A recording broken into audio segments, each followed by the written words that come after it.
Olá, apaixonados por arte, eu sou Rafael Pavlina, assessor e professor de arte, e hoje eu vou responder as suas perguntas mais feitas sobre arte.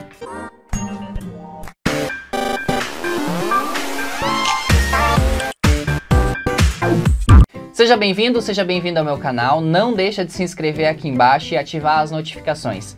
Toda terça-feira tem vídeo novo, mas ativando as notificações você não esquece de assistir. Quero também dizer que todos os comentários que vocês vão fazendo aqui embaixo do vídeo, eu já li, já anotei, tem bastante coisa e bastante ideia para eu pensar nos próximos vídeos. Mas vamos ao assunto.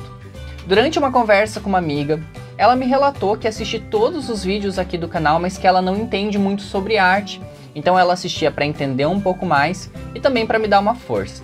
E foi assim que eu tive a ideia de fazer o vídeo dessa semana, colocando lá nas minhas redes sociais uma caixinha para que as pessoas me mandassem as perguntas e as dúvidas que elas tivessem sobre arte.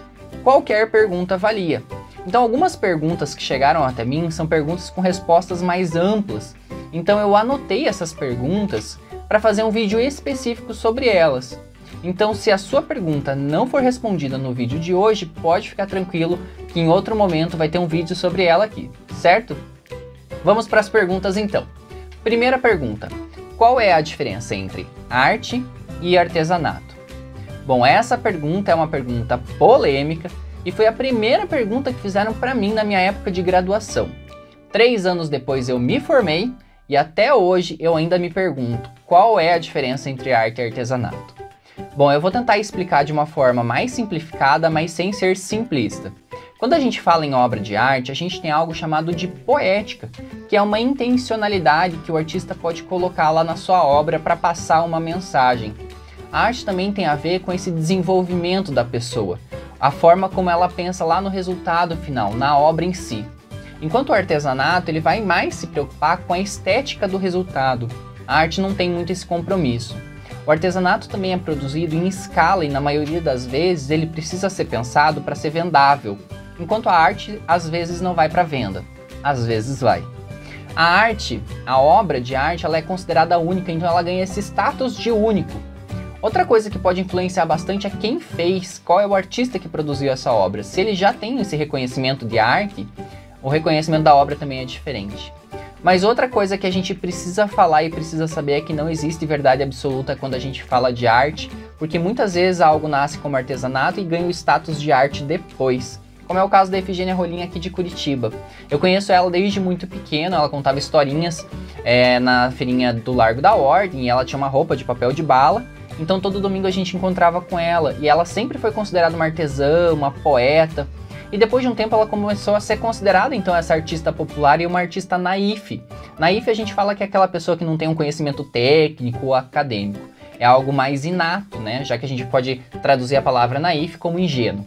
Em 2008, ela recebeu um prêmio da Ordem do Mérito Cultural concedido pelo Ministério da Cultura. Então a gente não pode ser radical e dizer que a diferença entre arte e artesanato é isso ou aquilo. Mas algo que vale a pena ressaltar, que é muito importante, é que uma não é melhor do que a outra. Muitas vezes eu ouço o discurso aí que uma vale mais ou uma tem mais importância do que a outra, mas essa informação não é correta, certo? Próxima pergunta. O que é e como eu devo analisar a arte contemporânea? Primeiro de tudo, a gente tem que lembrar que a arte contemporânea é diferente da arte clássica, tanto nos materiais, quanto na poética, quanto na intencionalidade. Eu já postei um vídeo aqui no canal que ajuda você a fazer uma leitura da obra de arte para compreender um pouco melhor esse conceito de arte. Eu coloquei o passo a passo lá para analisar a obra, mas além daqueles passos que já estão lá, a gente tem que lembrar que a arte contemporânea também exige um certo conhecimento e um contexto, lembrar qual é o contexto que a obra está inserida.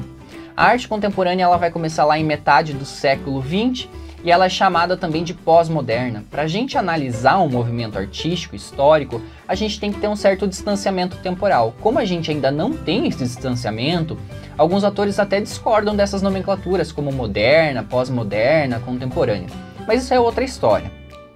Algumas das características principais da arte contemporânea que ajudam a gente a entender a arte contemporânea. Abandono de padrões habituais, a fusão entre arte e vida, uso de novas tecnologias e mídias digitais, pensar na junção de estilo artístico, misturar os estilos artísticos, interatividade das obras, questionamento dos padrões de arte, aproximação da cultura popular, daquilo que é da cultura de massa, liberdade, efemeridade. Para explicar esses conceitos eu levaria aqui uma semana tranquilamente, mas como nosso tempo é limitado, eu vou usar um exemplo bem polêmico. Você já viu essa obra aqui? O nome dela é A Fonte e ela foi feita em 1917. Você sabe por que eu falei feita entre aspas? Porque ela é um ready-made, que numa tradução livre seria pronto, feito. O artista Marcel Duchamp estava criticando um processo seletivo de arte, como eu falei agora há pouco, é muito difícil distinguir quais são os critérios que estavam sendo usados para aceitar ou não uma obra de arte para essa exposição. Então o Marcel Duchamp, ele acabou usando a arte para criticar a arte. Isso aqui foi a porta de entrada para vários outros artistas. Por isso é tão importante entender o contexto em que a obra foi feita. E lembrar também que essa obra foi feita em 1917, então ela rompeu com todos os padrões que eram definidos e estabelecidos para aquela época. Querem mais um exemplo de arte contemporânea que critica a própria arte? Andy Warhol e as latas de sopa Campbell's. Provavelmente você já deve ter visto a estampa dessa lata em algum lugar. Na estampa do quadro, da almofada, da camiseta. Eu até comprei uma latinha dessas quando eu vi no mercado, fiquei bem louco e comprei. O artista aqui, o que ele faz? Ele também faz uma provocação. Ele pegou algo que era da publicidade, que é essa repetição em massa, que é a repetição da imagem, e algo que era comum das pessoas, como a lata de sopa, e levou para dentro do museu. A gente pode fazer várias leituras dessa imagem, e uma que eu mais gosto é a gente pensar que essa lata de sopa era uma marca para pessoas pobres, e quando o Andy Warhol faz essa obra, os ricos gastam fortunas para terem essa tela dentro de casa. Então olha a ironia, um rico gastar uma fortuna para comprar uma reprodução de uma lata de sopa que custava $2 e colocar na parede da sala da sua casa. Então quando a gente fala em arte contemporânea, a gente precisa lembrar da contextualização. Conhecer o artista, conhecer a obra e tentar compreender qual é a narrativa dessa obra. Não é fácil e nem é simples, mas é possível. Próxima pergunta. O que a arte pode favorecer em tempos de pandemia? Essa aqui eu deixei para o final porque ela me toca num lugar muito especial, porque quando eu falo em arte eu não estou falando só lá no museu, na pintura da Capela Sistina. A arte é o filme da Netflix, é o vídeo do YouTube, é a música que toca ali no rádio, é a dança que passa lá no programa de domingo da TV. A gente já viu no começo do isolamento social que se não fosse o alívio que a arte traz, muito mais pessoas teriam adoecido, e não só fisicamente, mas também emocionalmente. A arte ajudou a minimizar esses efeitos desse distanciamento social que tirou a gente do nosso normal. Vamos lembrar que no Brasil, segundo a OMS, 6% da população tem depressão e 9% tem ansiedade. Isso corresponde a 11 milhões de pessoas depressivas e 18 milhões de pessoas com ansiedade. A pandemia acabou aflorando esses dados, que ainda ficaram piores do que já eram, e com essas pessoas isoladas, com medo da contaminação cada vez pior. Tem algo que pode contribuir com o estado de espírito nesse momento, que é a arte. A arte tem o papel de ajudar a elaborar significado, a arte produz novas formas de ver a vida, de pensar. É importante lembrar também que essa relação entre arte e saúde mental é muito mais comum do que a gente imagina. Poucas pessoas lembram disso, mas o surrealismo ele foi criado com base na psiquiatria junto com André Breton. Então a ideia do surrealismo era explorar essa emergência do inconsciente, as limitações que eram impostas pela sociedade, deixar aflorar os sonhos, os pesadelos, os desejos. Então a arte tem essa capacidade de externalizar aquilo que a gente está vivendo. Outro ponto que a gente precisa pensar é que existe grande parte da sociedade brasileira que não tem o hábito de consumir a arte porque não consegue, ou porque é caro, ou porque a cultura nem sempre está ao acesso dessas pessoas, não chega até os bairros mais pobres, ou simplesmente porque as pessoas não compreendem a arte.